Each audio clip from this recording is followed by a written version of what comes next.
And here we go. It's another edition of Rock Talk with Bob Bannister right here on CGCM Rock Radio, where we always love to catch up with new and emerging acts. This time around, we are catching up with a band from Yorkshire in the UK, Scruffy Bear.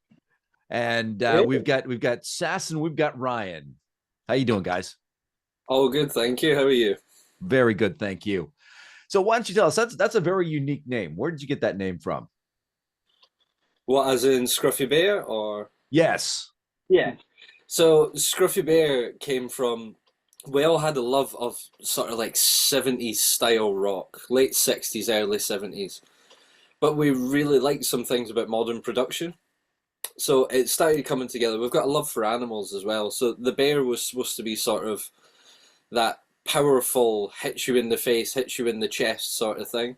Whereas the Scruffy, we wanted to retain that sort of 70s edge that was on a lot of those live recordings and things where it's like, oh, they might mess up at any second, but they don't.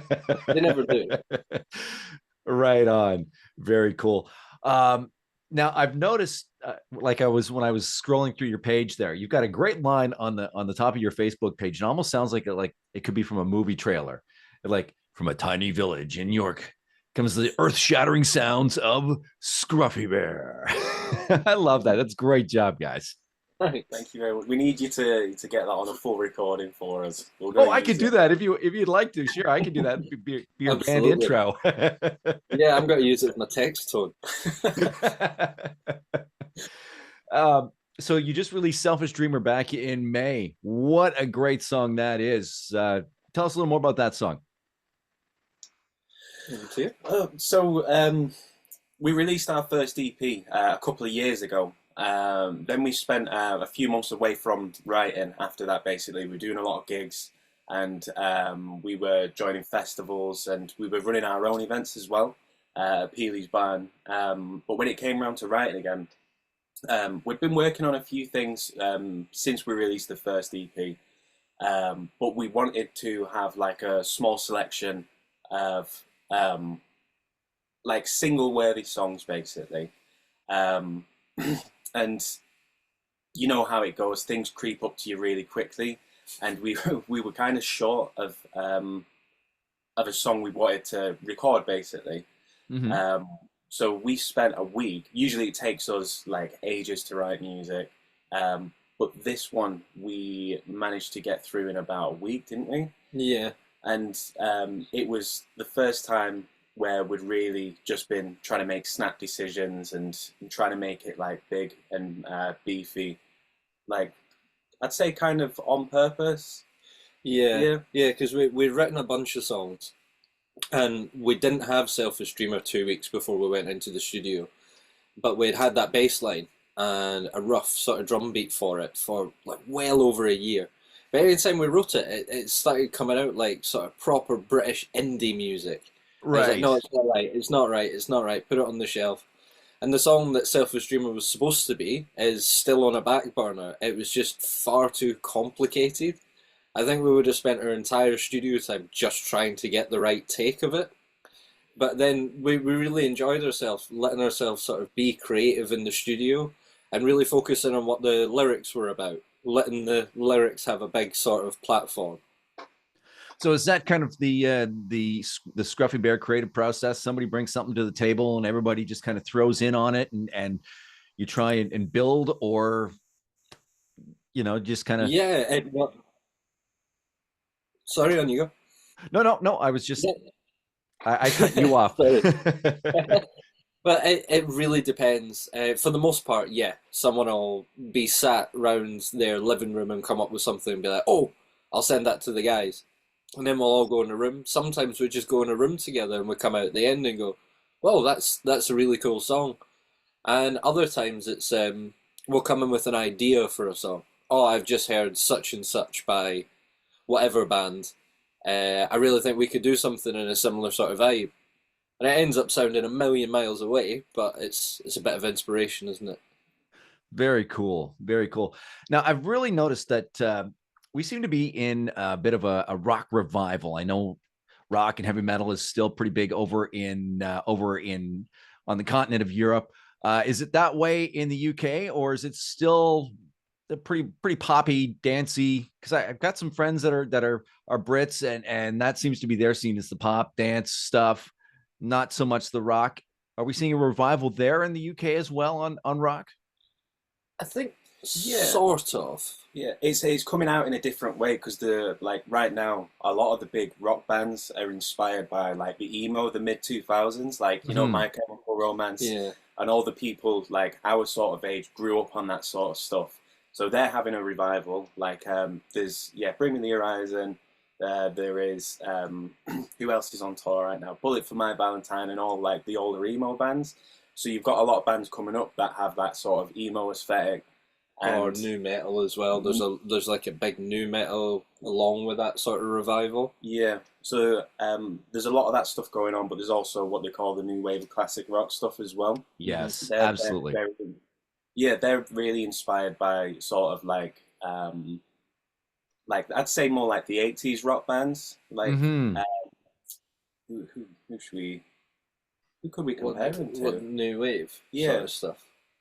I don't know. It sort of ranges from everything in classic rock. You know, yeah, your Judas Priest to Guns N' Roses and things. yeah, But on the sort of same breath, you've got this revival of classic rock, revival of emo and new metal. But then there's some venues you'll contact and they go, "Sorry, we don't book rock," which is a very new thing. It wasn't like that a few years ago. You could sort of, if you could pay the sound man, you got the venue, you sold your tickets, and away you go. But now it's no, we don't want to put rock on, which was a bit strange to hear actually. yeah. And it's a shame as well because there's a lot of great venues in the UK. And there's like this little gap. So you've either got like the really small venues, and then above that, there's nothing you can quite reach for. It's quite a big jump up from there. Mm. So a lot of the time you do spend playing a lot of the same venues. But yeah, there's a lot of rock stuff going on. It would just be nice if everyone booked it, you know. Yeah, Absolutely. And in that revival, though, I'm noticing another interesting trend. I'm seeing uh, a whole shift away from the male dominance of the rock scene from the 80s and 90s and everything. Now I'm seeing a lot of females coming in, not only as the singer, but also as guitarists, bassists, drummers, everything. mm. Yeah, Uh, definitely. and you guys, yeah, of course, you got Georgie on the mic there. Uh, Yeah, absolutely. Yeah, she's fantastic as well. Like as far as the band goes, she's like a huge inspiration in terms of like visuals, the songwriting. Originally, it was Sass and Georgie who started the band. okay. What, like 17, 16? Something like that. Yeah, I joined about 6, 7 months later from that, and we found Jack along the way as well. He's been with us most of the time though. Mhm.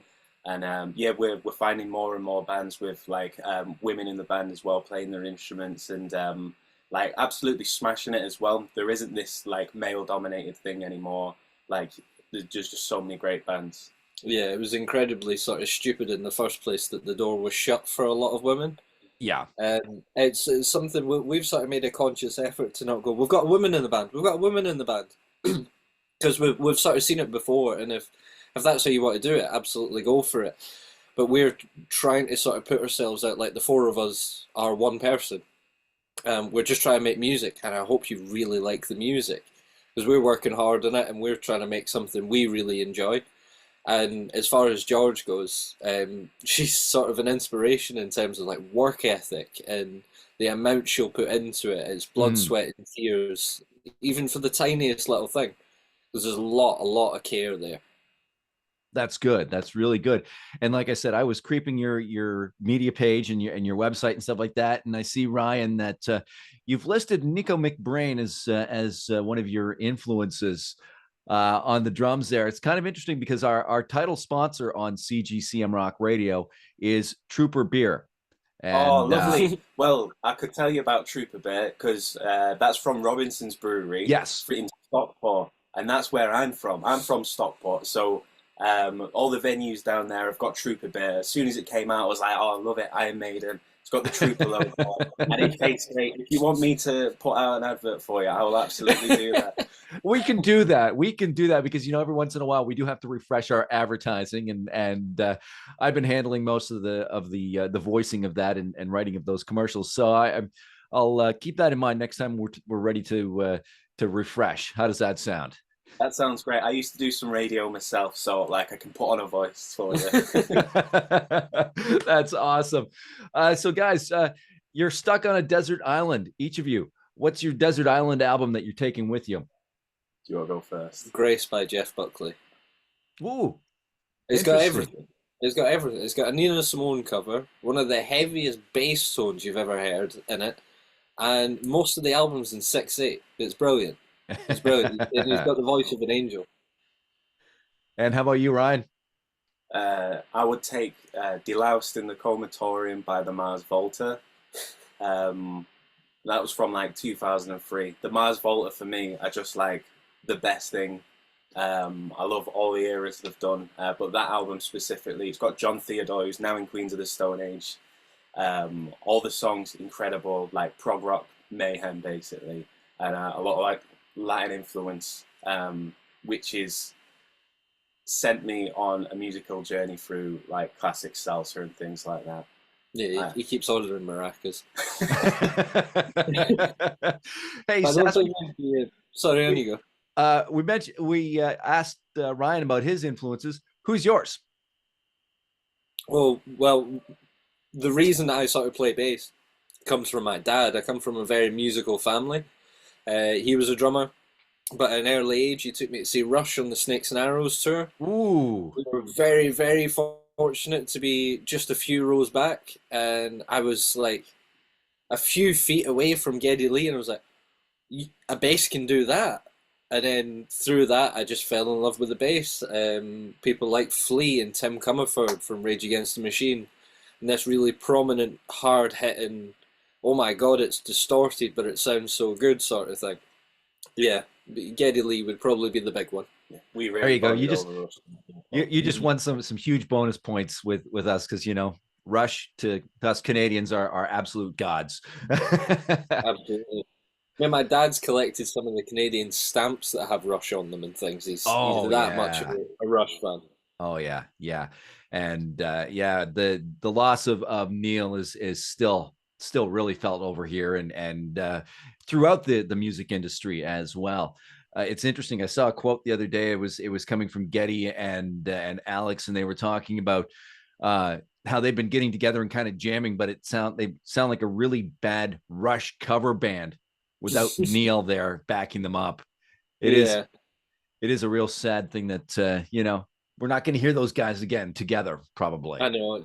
It's heartbreaking, isn't it? I know. At the same time, it's really nice to see them still doing that sort of stuff because I'm a big Neil Peart fan. We bonded over like the Snakes and Arrows album specifically because it came out when we were young and in school and stuff. But Geddy and Alex, they went on the Taylor Hawkins tribute show and played some Rush with them. And it was the South Park as well, wasn't it? Oh yeah, they did a bunch of the South Park stuff. Yeah, so they came on the South Park show with them. Yeah, which we love. All right, now just before we wrap this up here, I like to do a little thing called This or That. Just gonna give you some rapid fire questions, couple choices. You just tell me this or that. First up, tea or coffee? Coffee. Jam on top of the cream or cream on top of the jam? Never heard of that. Oh, are we talking a scone here? Yeah. We're talking a scone. So I would cut it in half. 1/2's jam, 1/2's cream. And then it just depends which way I pick it up.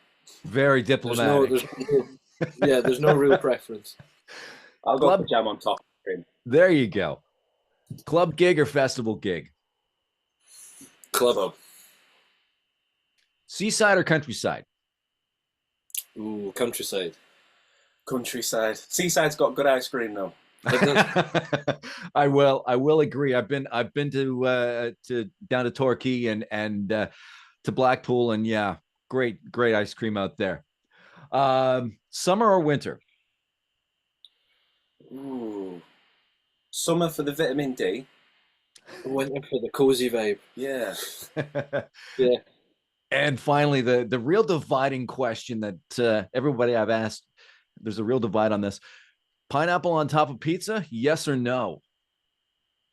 That's each to their own. I would probably go one slice, but not the whole pizza. Yeah, I wouldn't be offended, but I'd pick it off. Yeah.